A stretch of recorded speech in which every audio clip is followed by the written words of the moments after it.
how anybody can make it in the UK, my experiences of living in a car. Now, why would you want to live in a car? It's generally the first question people ask. Well, I wanted to buy a house here in the UK. House prices are particularly expensive, so I wanted to put down a fairly large deposit. I ended up putting a £30,000 deposit down when I got the mortgage for the house which I now live in. At least half of that money was saved while I lived in a car. You'll be amazed. If you're living in a car, you're not paying rent, you're not paying council tax, you're not paying electricity bills. It's amazing how quickly you can save money. Obviously, you need to work as well. Get yourself just work hard. You don't need a particularly good job. You need a job which you can just basically get the earnings from, save them in the bank, build yourself up. 6 months, a year of living in a car, you'll be amazed how quickly you can save money.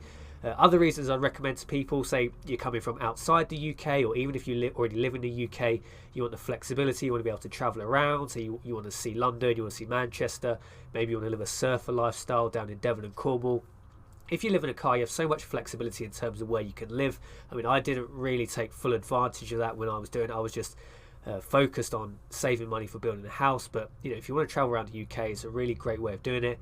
Say you want to set up a business. We live in a world which, once you've got some money behind you, it makes it so much easier to set up a business, go out on your own. So if you can spend 6 months, a year living in a car, you'll quickly build up a large pool of savings. After a year of doing this, you probably would have 15, 20 grand in savings if you're working hard at the same time. So it really gives you that boost if you want to set yourself up for the rest of your life with a business. So I just want to give you some of my tips and experiences that I learned from living in a car for about 7 months. I think I ended up doing it for.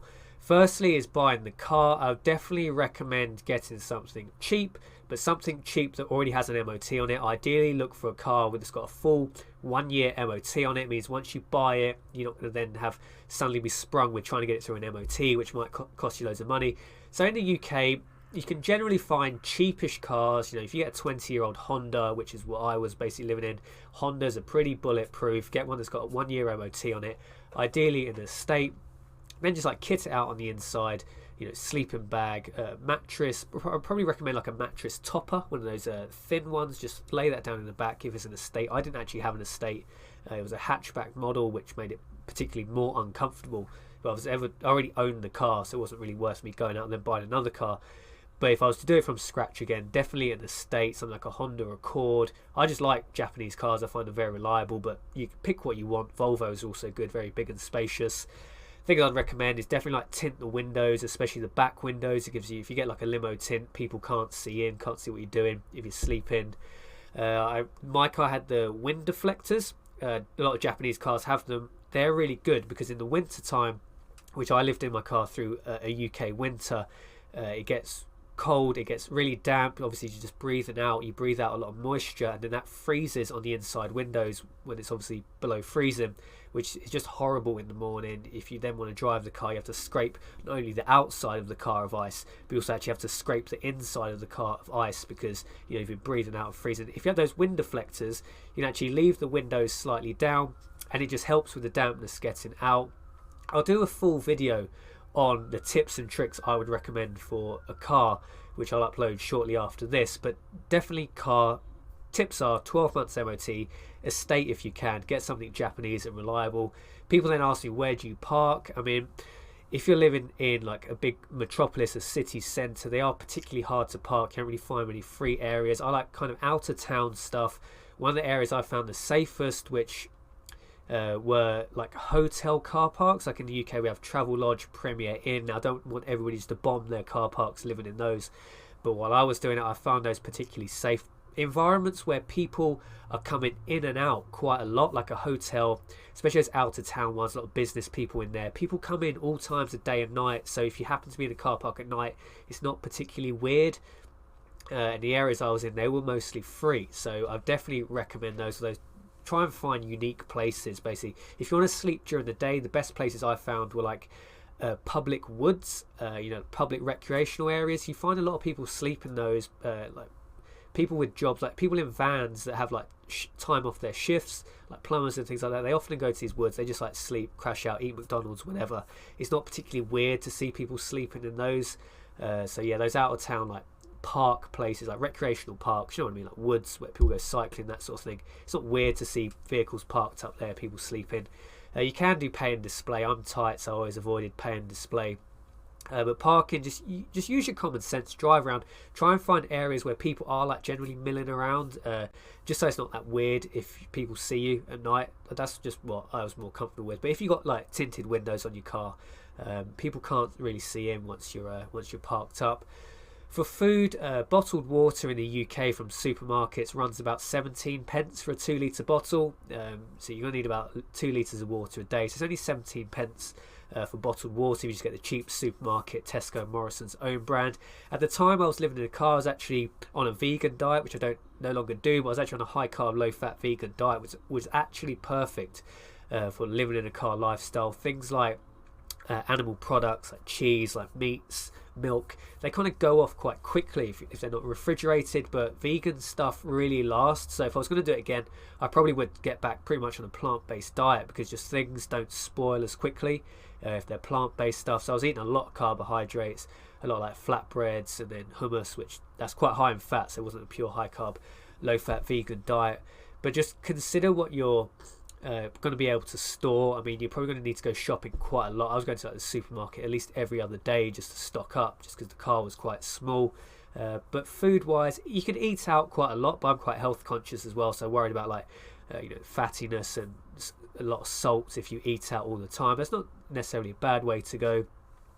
For things to do recreationally, try and spend a lot of time out of a car. Like, it can be like pretty soul destroying.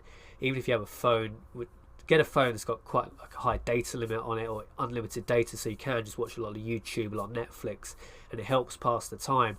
But it is pretty boring. It's pretty like, if you're doing it on your own, like, it's pretty isolation. You've isolated yourself away, right? You're living in this little car. It's pretty weird. It can be quite depressing.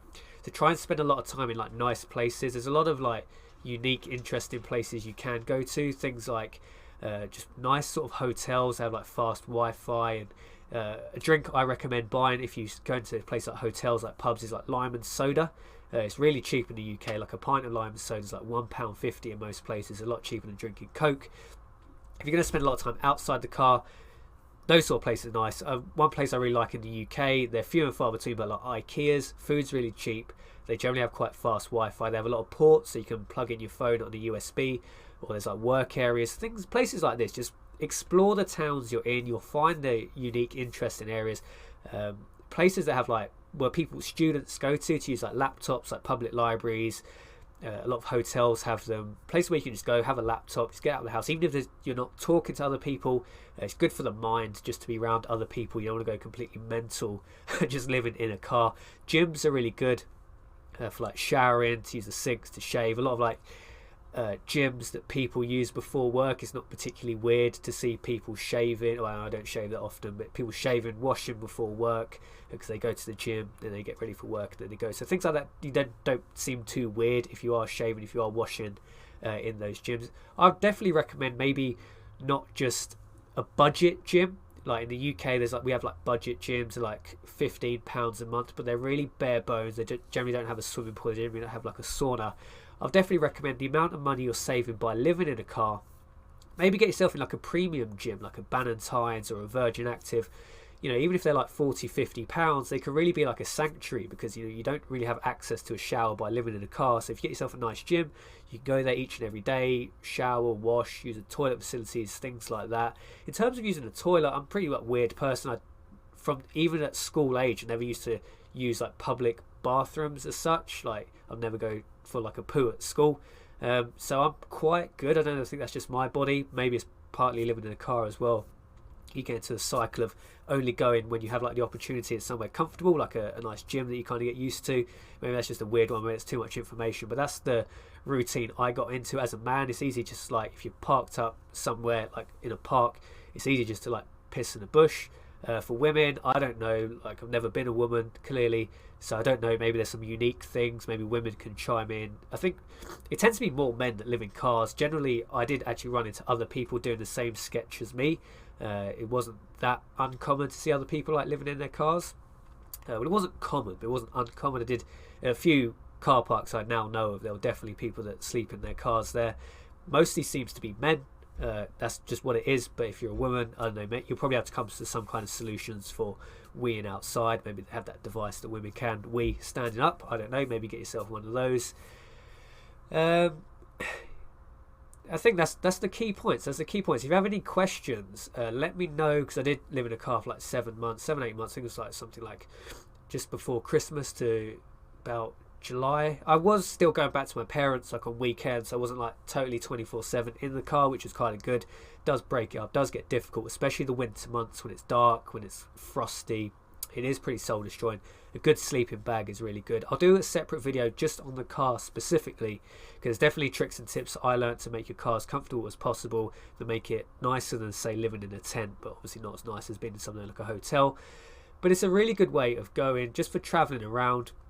Obviously I have this house now, but if I ever wanted to like explore like the rest of the UK or go into Europe, I definitely recommend sleeping in a car as a way of going. Gives you so much flexibility. It's even more convenient often.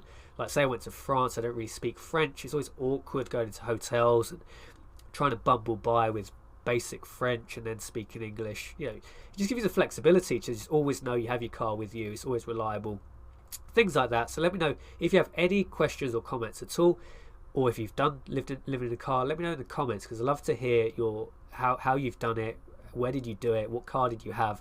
Or if you have any questions, let me know. So yeah, crack on with it. It's a brilliant way of going.